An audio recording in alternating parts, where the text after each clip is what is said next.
фарзанд идомадиҳандаи умри инсон буда ҳар як падару модар орзуи онро доранд ки тифли ба дунё овардаашон бенуқс ба воя бирасад. вале афсӯс соҳиб шудан ба фарзанди солиму солеҳ на ба ҳама падару модарон муяссар мегардад. ҳастанд як гурӯҳи кӯдаконе ки бо ин ё он нуқси модарзодӣ ба дунё меоянд. мутаассифона таъсири беморӣ дар батни модар гирифтаашон то охири умр онҳоро дунборагир асту ин кӯдакон ақлану ҷисман аз дигар ҳамсолони солимашон тафовути калон доранд. аммо онҳо низ мисли ҳама кӯдакони солим ҳуқуқ ба таҳсилу аз бар намудани касбу ҳунареро доранд. маҳз ба ҳамин хотир дар кишварамон муассисаҳои махсусе амал мекунанд ки бо ин гуна хонандагон сару кор мегиранд. мактаби интернати махсуси рақами 3 шаҳри душанбе аз зумраи он муассисаҳои таълимиест ки ба таълиму тарбияи ҳамин гурӯҳи хонандагон пешбинӣ шудааст. ҳангоми суҳбат бо нуқсшиноси муассиса маълумамон гашт ки хонандагони ин ҷо на танҳо қафомонии ақлӣ доранд, балки дар аксарашон норасоии нутқ низ мушоҳида мешавад. бинобар ин ҳам онҳо дар ин ҷо на танҳо дониши ибтидоиро мегиранд, инчунин бо табобат низ фаро гирифта мешаванд. вале табобати онҳо аз усулҳои анъанавӣ фарқ дошта, мутахассисон кӯшиш мекунанд ҳамаро дар шакли бозӣ гузаронанд, зеро чӣ тавре медонем асаби онҳо ниҳоят нозук асту як ҳарфи ноҷо метавонад боиси ранҷишашон гардад. бачаҳо маҳдуд ҳастанд. дар инкишофи фикрронӣ хеле қафо мемонад ки онҳо бисёр мушкил мекунад ки дар ин бо ҳамин сабаб онҳо дар мактаби ҳамагунӣ хонда наметавонад мушкил мекунад. мо фақат ба назар мегирем камбудии ҳамин кӯдакро. агар мо медонем ки кӯдак соз гап намезанад, мо бояд дар давоми дарсҳо нутқи кӯдакро инкишоф диҳем ку ҳама диққати мо кори мо ба ҳамин ҷалб мешавад ва мо кор мекунем ки нутқи кӯдак инкишоф ёбад, мустаҳкам шавад. дуруст намешинанд ва тоқати шиштан надоранд. бисёр аз ҷойҳояшон мехезанд, бо якдигар гап мезананд. бисёри онҳо ба даст ручкаву қалам қабида наметавонанд, рангҳоро фарқ кардаам наметавонанд. чӣ хуб асту чӣ бад аз якдигар фарқ карда наметавонанд. ва бо мурури замон бо оҳиста оҳиста албатта ҳама инҳоро мо ба ин кӯдакон ёд метиҳем, меомӯзем. аз сабабе ки онҳо бемор ҳастанд ва ба дарсҳо дуруст намешинанд, вале хеле дили соф ва беғаш доранд. фирӯз нав моҳи аввал аст ки дар ин даргоҳ таълим гирифта истодааст, вале вақте ба хотири сабти барнома вориди ин ҷо шудему бо вай рӯбарӯ гаштем, боварамон наомад ки ин писарак хонандаи синфи якум аст, зеро ҷисман ба кӯдакони 3-4 сола монанд буду гумон кардем ягон меҳмон мебошад.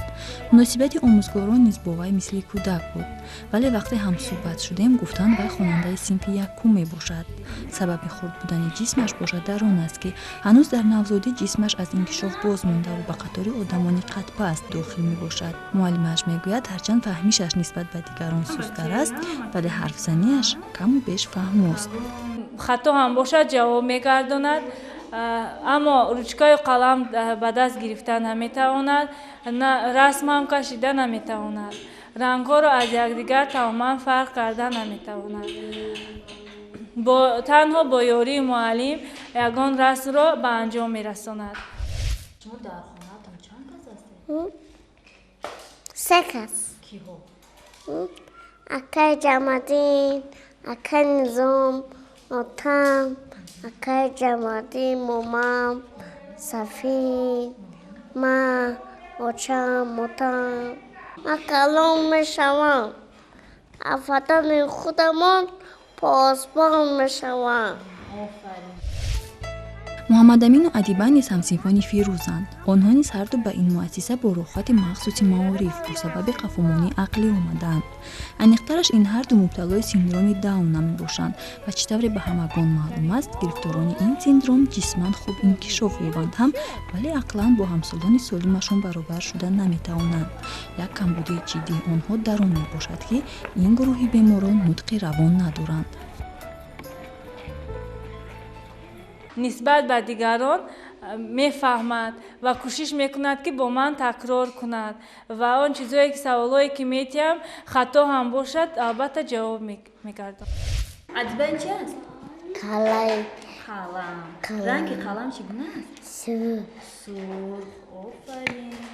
این چی است عزیزم؟ قطی. قیچی. رنگ قیچی چگونه است؟ قطی میشه. رنگ قیچی گلابی. گلبی. آفرین. این چی است عزیزم؟ پرچم. پرچم دیدگی هستی؟ نزدی پرچم رفتگی هستی؟ کمروی کی؟ اوچا کتی اوچا جون؟ با کتی کی؟ تمنا. مهرانه به این درگاه از شهر وحدت آمده است. از روی حجت‌هایش پی گرفتاری بیماری کمعقلی می باشد. تا امسال در خانه در تربیت پدرش بود. مادرش باشد متاسفانه از عالم گذشته است. وقتی سینش به مکتب رسید به خاطر اون که ذره هم باشد تعلیم گیرد و از جمعیت خفا نماند، پدر دخترش رو به این درگاه آورد. معلمه میگوید کم و بیش نطقش انکشاف یافته است، ولی فهمیشش چون دیگر خوانندگان صنف یکم این درگاه نهایت سست است. چطوری گفتیم خوانندگان اینجا نوابسته از سن و سال نهایت نازکند و معنیشان قابلیت زیاد قبول نمودن معلومات را ندارد. بنابراین هم در برابر برنامه تعلیمی آموزگاران و مربی‌ها میکوشند از دیگر واسطه‌های تربیت نیز استفاده برند. یکی از آنها این موسیقی میباشد. کارمندان مؤسسه میگویند همه تعلیم گیرندگان اینجا به سرود موسیقی شوق زیاد دارند، اما ذوق خوانندگان صنف‌های ابتدایی به این اصول زیادتر است. رقص و بازی رو خیلی دوست می‌دارن. از این سبب همشون رقص و بازی کرده میتونن. انا علاقه چیه که میدونی 10 روزی درس گذشت و کودکان علاقه عادت کردن و میدونن که در کدام درس ها ما چیکار میکنیم و آنها البته بی‌صبرانه لحظه های درس رو، لحظه های دمگیری درس رو انتظارند و خواهش موسیقی ماندن و خواهش شعر خواندن رو تست زود میکنن.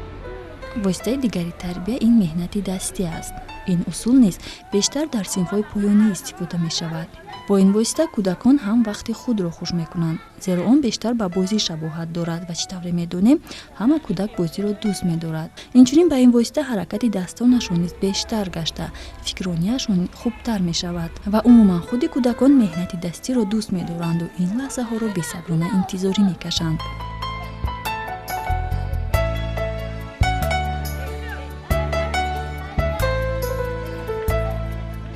دایره‌چه 4 کنجه 3 کنجه رو میسازیم و کوشش میکنیم که همین شکل‌های گئومتری رو در خاطرمون نگاه داریم. در درس‌های رسم کشی کودکان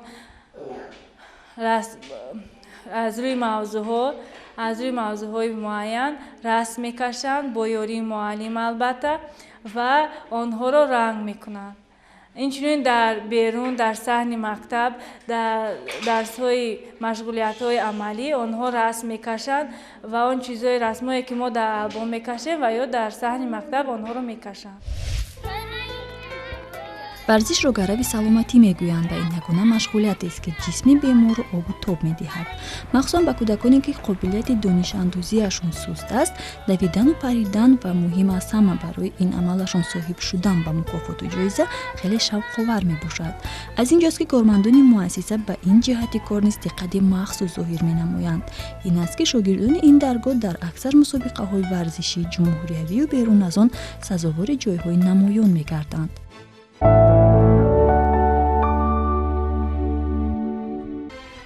اکثرا وقتی با روزگار تربیت گیرندگان مکتب اینترنت آشنا میشویم، کارمندان از آن شکایت میکنند که والدان با مؤسسه تعلیمی رابطه ندارند و حتی بعضی ها ماه‌ها و سالها از حال و احوال فرزند خویش باخبر نیستند. ولی خوشبختانه وضعیت در اینجا دیگر است. پدر و مادران هر هفته فرزندان خود را به خانه میبرند و همه روزه از رفت دانش و زندگیشان پرسانند. شاید از این سبب است که در چهره این کودکان حسی مایوسی کمتر دیده میشود. پدر و مادران در خانه با کودکان خود کار میکنند و سپارش‌ها را سر وقت اجرا مینمایند. اگر که همه والدین ها همه خیلی باشند و با فرزندان خود کار کنند، البته پیشروی زیاده در کودکان دیده می شود. омӯзгорони ин даргоҳ новобаста аз он ки шогирдонашон ақлан маъюбанд мекӯшанд бо онҳо пайваста машқ намуда донишҳои ибтидоиро ба монанди шинохтани ҳарфҳову ададҳо омӯзонанд. умед мебандем пурсабрии онҳо боиси саводнок гаштани ин кӯдакони дардманд мегардад.